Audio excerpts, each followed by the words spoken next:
Okay, welcome back to another example here relating to stoichiometry. This one, if you reread the question, says if 45.3 grams of potassium iodide reacts with lead 2 nitrate, determine the mass of lead 2 iodide produced.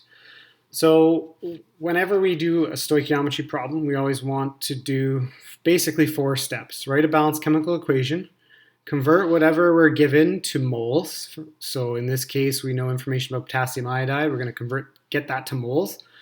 We're going to do a mole ratio step, and then the last piece is converting back to what we want to find. So in this case, mass of lead 2 iodide. So that's our approach. All stoichiometry questions can be approached that same way. So let's write out the reaction. So we've got potassium iodide,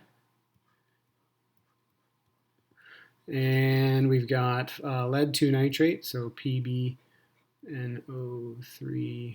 2. Don't mind my messiness here. And then we've got KNO3 produced and PbI2. So this is a double displacement reaction.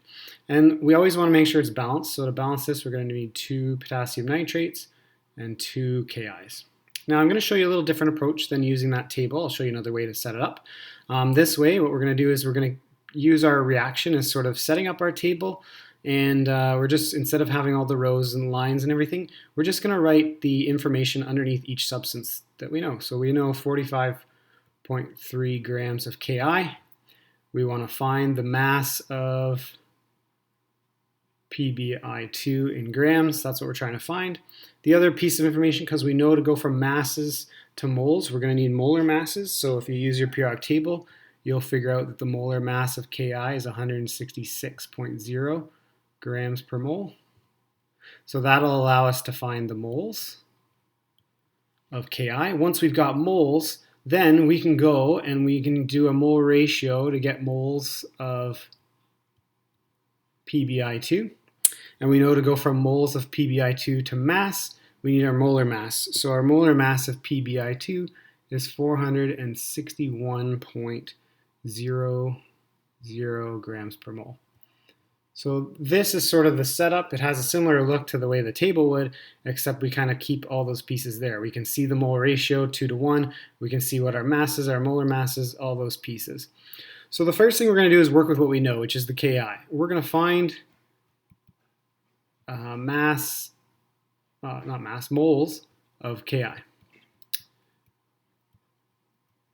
So to do that, we're going to take our calculation, which is going to be moles is mass divided by molar mass, which in this case is 45.3 grams divided by 166.00 grams per mole.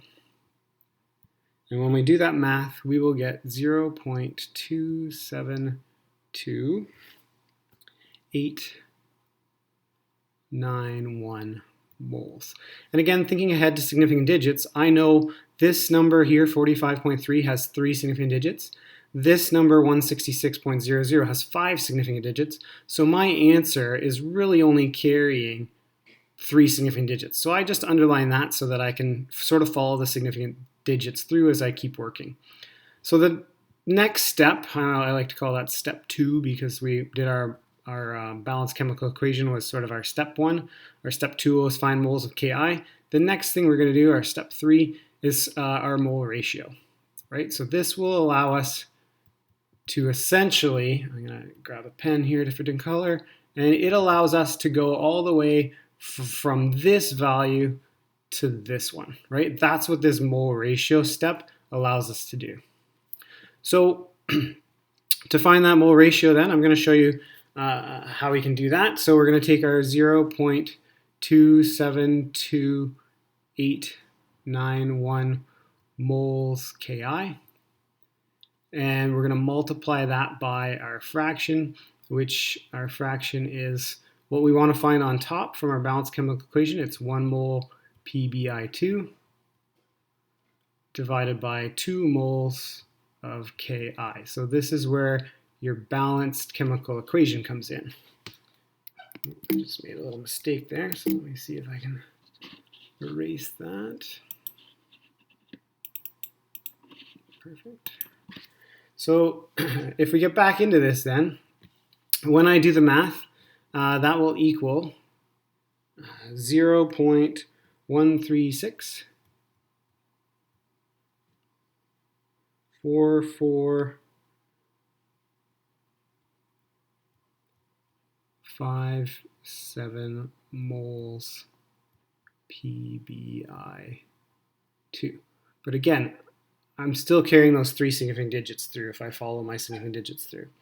So now that I've got my moles of PbI2, I can work back up to try and get my mass of PbI2 using my molar mass. So my last step now is going to be to find mass PbI2. So that's my goal. So I'm going to, mass is just moles times molar mass. So we're going to have 0.136445 moles. And we're going to multiply that by 461.00 grams per mole. Big molar mass on that. And when we calculate that, we will get 62.9015 grams. But again, thinking significant digits, we know we're carrying 3 significant digits in this number.